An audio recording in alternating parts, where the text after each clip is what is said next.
Valuation using multiples. In economics, valuation using multiples, or relative valuation, is a process that consists of multiples analysis is one of the oldest methods of analysis. It was well understood in the 1800s and widely used by US courts during the 20th century, although it has recently declined as discounted cash flow and more direct market-based methods have become more popular.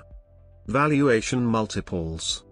A valuation multiple is simply an expression of market value of an asset relative to a key statistic that is assumed to relate to that value.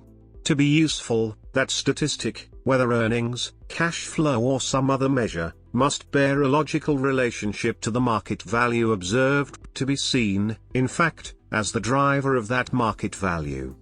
In stock trading, one of the most widely used multiples is the price-earnings ratio, PE ratio or PER, which is popular in part due to its wide availability and to the importance ascribed to earnings per share as a value driver. However, the usefulness of PE ratios is lessened by the fact that earnings per share is subject to distortions from differences in accounting rules and capital structures between companies. Other commonly used multiples are based on the enterprise value of a company, such as EV/EBITDA, EV/EBIT, EV/NOPAT. These multiples reveal the rating of a business independently of its capital structure, and are of particular interest in mergers, acquisitions and transactions on private companies. Not all multiples are based on earnings or cash flow drivers. The price-to-book ratio, PB, is a commonly used benchmark comparing market value to the accounting book value of the firm's assets. The price/sales ratio and EV/sales ratios measure value relative to sales. These multiples must be used with caution as both sales and book values are less likely to be value drivers than earnings. Less commonly, valuation multiples may be based on non-financial industry-specific value drivers, such as enterprise value, number of subscribers for cable or telecoms businesses or enterprise value, audience numbers for a broadcasting company.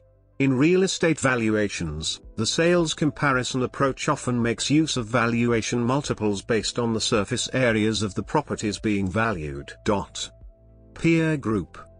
A peer group is a set of companies or assets which are selected as being sufficiently comparable to the company or assets being valued, usually by virtue of being in the same industry or by having similar characteristics in terms of earnings growth and/or return on investment. In practice, no two businesses are alike, and analysts will often make adjustment to the observed multiples in order to attempt to harmonize the data into a more comparable format. These adjustments may be based on a number of factors, including. These adjustments can involve the use of regression analysis against different potential value drivers and are used to test correlations between the different value drivers.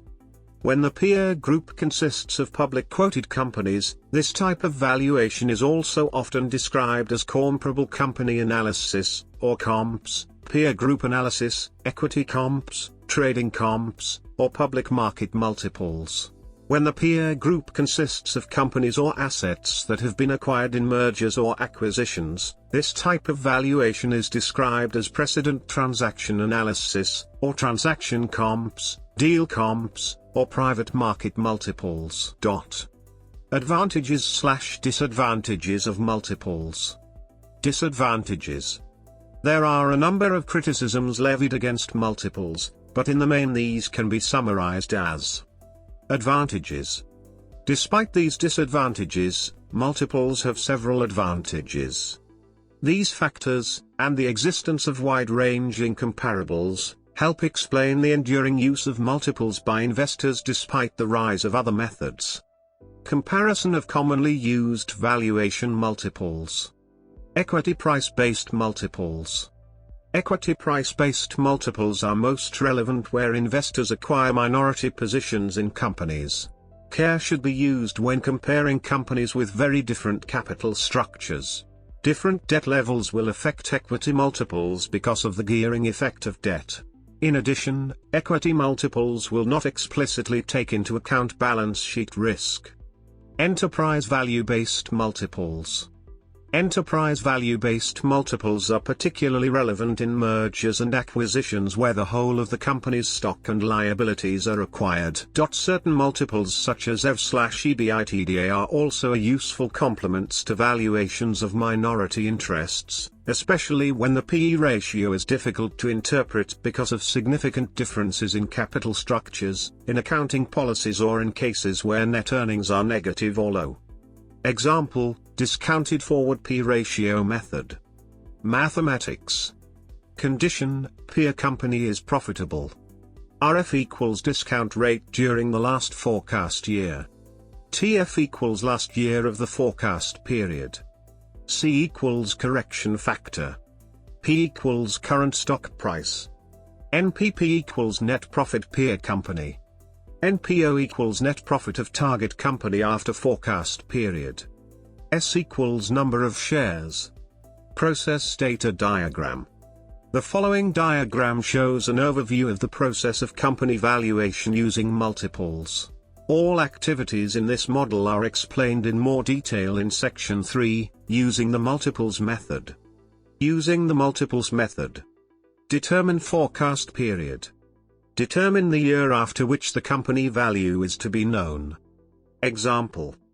Virus Control is an ICT startup that has just finished their business plan. Their goal is to provide professionals with software for simulating virus outbreaks. Their only investor is required to wait for 5 years before making an exit. Therefore, Virus Control is using a forecast period of 5 years. Identifying peer company. Search the stock market for companies most comparable to the target company. From the investor perspective, a peer universe can also contain companies that are not only direct product competitors but are subject to similar cycles, suppliers and other external factors. For example, a door and a window manufacturer may be considered peers as well. Important characteristics include operating margin, company size, products, customer segmentation, growth rate, cash flow, number of employees, etc. Example. Virus Control has identified 4 other companies similar to itself. Determining correct price-earning ratio, PE. The price-earnings ratio, PE, of each identified peer company can be calculated as long as they are profitable. The PE is calculated as. Particular attention is paid to companies with PE ratios substantially higher or lower than the peer group. A PE far below the average can mean, among other reasons, that the true value of a company has not been identified by the market, that the business model is flawed, or that the most recent profits include, for example, substantial one-off items. Companies with PE ratios substantially different from the peers, the outliers, can be removed or other corrective measures used to avoid this problem. Example. PE ratio of companies similar to Virus Control. One company, Prime Minister Software, has substantially lower PE ratio than the others. Further market research shows that Prime Minister Software has recently acquired a government contract to supply the military with simulating software for the next 3 years. Therefore, Virus Control decides to discard this PE ratio and only use the values of 17.95, 21.7 and 20.8. Determining future company value. The value of the target company after the forecast period can be calculated by average corrected PE ratio net profit at the end of the forecast period. Example. Virus Control is expecting a net profit at the end of the 5th year of about €2.2 million. They use the following calculation to determine their future value. 17.95 plus 21.7 plus 20.8. 3, 2,200,000 equals €44.3 million. Determining discount rate, factor. Determine the appropriate discount rate and factor for the last year of the forecast period based on the risk level associated with the target company. Example. Virus Control has chosen their discount rate very high as their company is potentially very profitable but also very risky. They calculate their discount factor based on 5 years. Determining current company value. Calculate the current value of the future company value by multiplying the future business value with the discount factor. This is known as the time value of money. Example. Virus Control multiplies their future company value with the discount factor. 44,300,000 times 0.1316 equals 5,829,880. The company or equity value of Virus Control, 5.83 million euros.